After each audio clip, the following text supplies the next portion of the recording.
Krishna Chaitanya Prabhu Nityananda Shri Advaita Gadadhar Srivas Adi Gaur Bhaktavrinda, and chant some other mantra, not the Hare Krishna mantra, like Om Namo Bhagavate Vasudevaya. If you chant those mantras, then you'll be fine, and you won't be committing offenses. Did you have a question? Luciano. Okay. Can we chant the Shimha Kavacha? Can a neophyte wear this as an amulet? Yes. Any of the kavachas, any of the mantras that are public, you can chant. Vishnu Sahasranam, any of the stotras. There are many, many stotras in the Vedic literature. Vishnu Sahasranam is one of them. Nrsinga Sahasranam is another one. The Nrsinga Kavacha, or any of the Kavachas, the Narayan Kavacha, for example. Anyone can chant these. They're for everybody because they're made public. From Suha. Mm-hmm. How do we conceptualize conjugal relationship with Krishna while being in a male body? Is it difficult to picture it? It is difficult to picture it in my head, even though I realize we are only spirit souls. If you have to ask that question, then that's conjugal mood is not for you.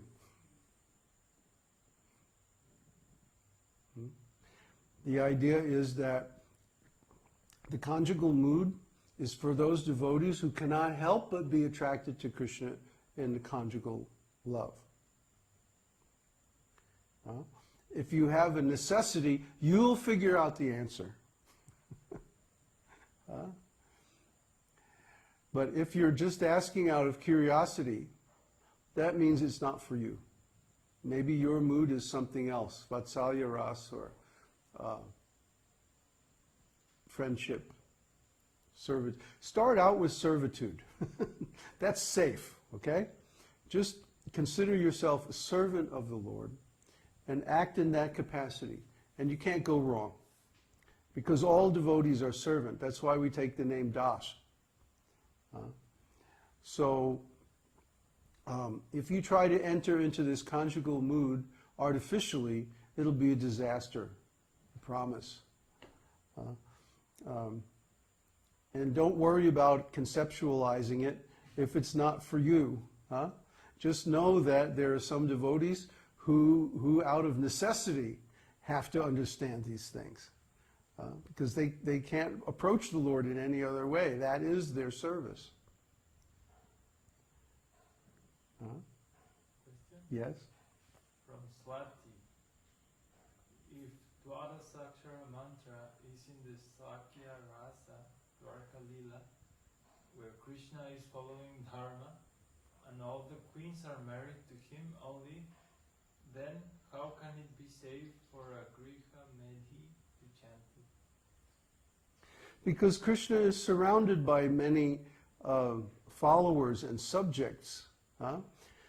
For example, in the city of Dwarka, there are many, many, many, many millions of servants, and they all have wives and children, and so on like that.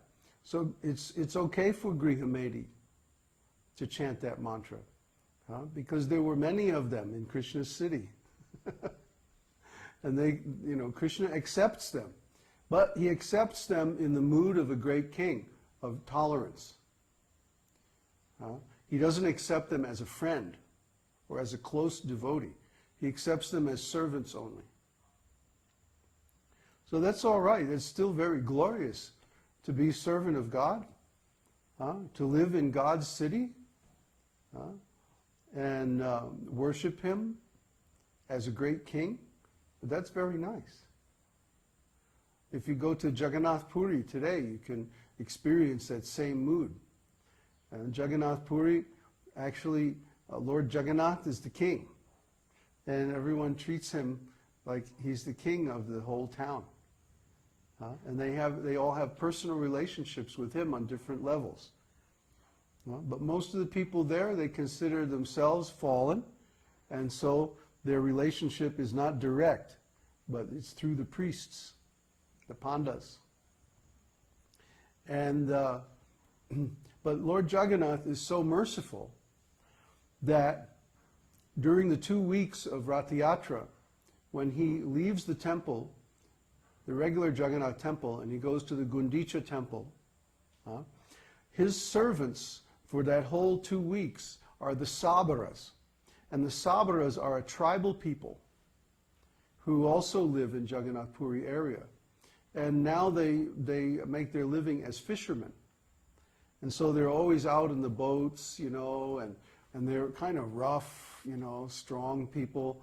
And they eat fish and they do other nonsense, But the Lord accepts them as his servants during the time when he goes back to Vrindavan, symbolically, by going to Gundicha temple. So in other words, he accepts the service of all the people in Jagannath Puri, even though they may be fallen, even though they may be Grihamedi by Vedic standards. Okay? That's the example. So, because the Mula mantra for Lord Jagannath is Om Namo Bhagavate Vasudevaya. See? When you offer something to Lord Jagannath in the temple, like you offer some food, you say, Idang Naivedyang Om Namo Bhagavate Vasudevaya. You see?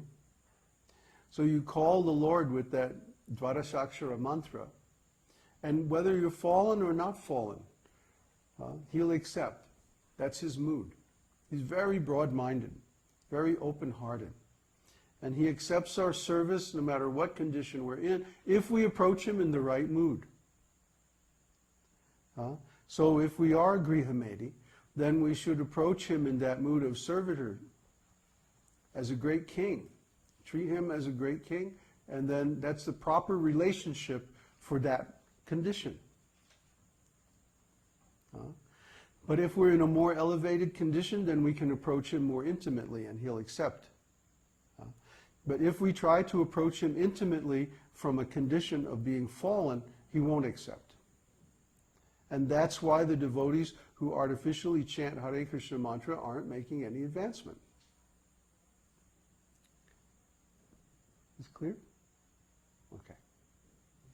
Question from Bruce. Uh-huh. In Srimad Bhagavatam, it talks about Om Tat Sat. Does this mantra, when chanted, have a different effect than Dvarasakshara mantra?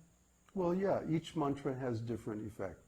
Om Tat Sat is to say that what I have spoken is the absolute truth. That's the meaning of that mantra. Om Tat Sat.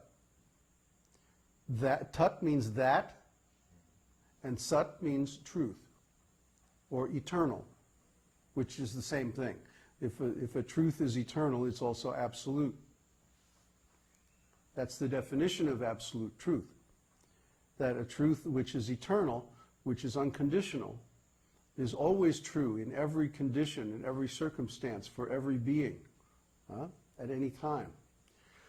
So that is an absolute truth. So you'll see often the Upanishads will end with Om Tat Sat.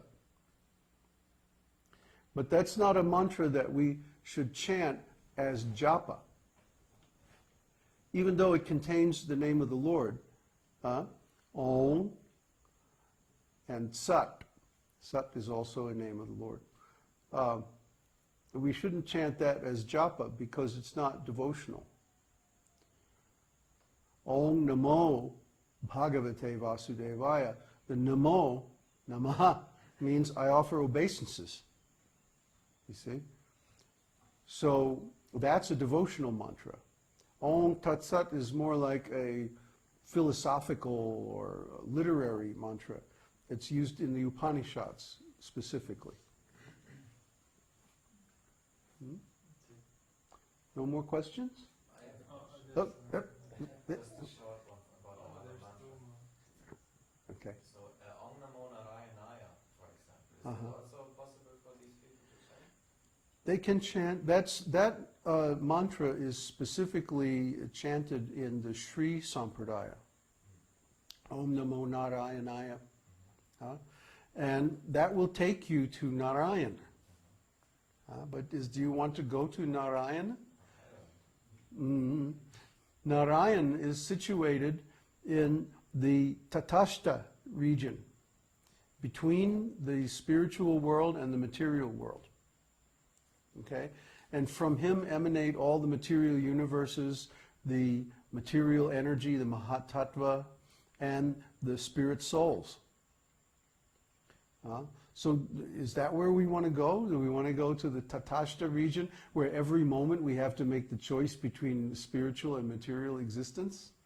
It doesn't sound very attractive to me.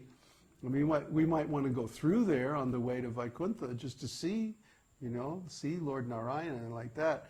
But we don't want that to be our destination. See? That's not our process. Our process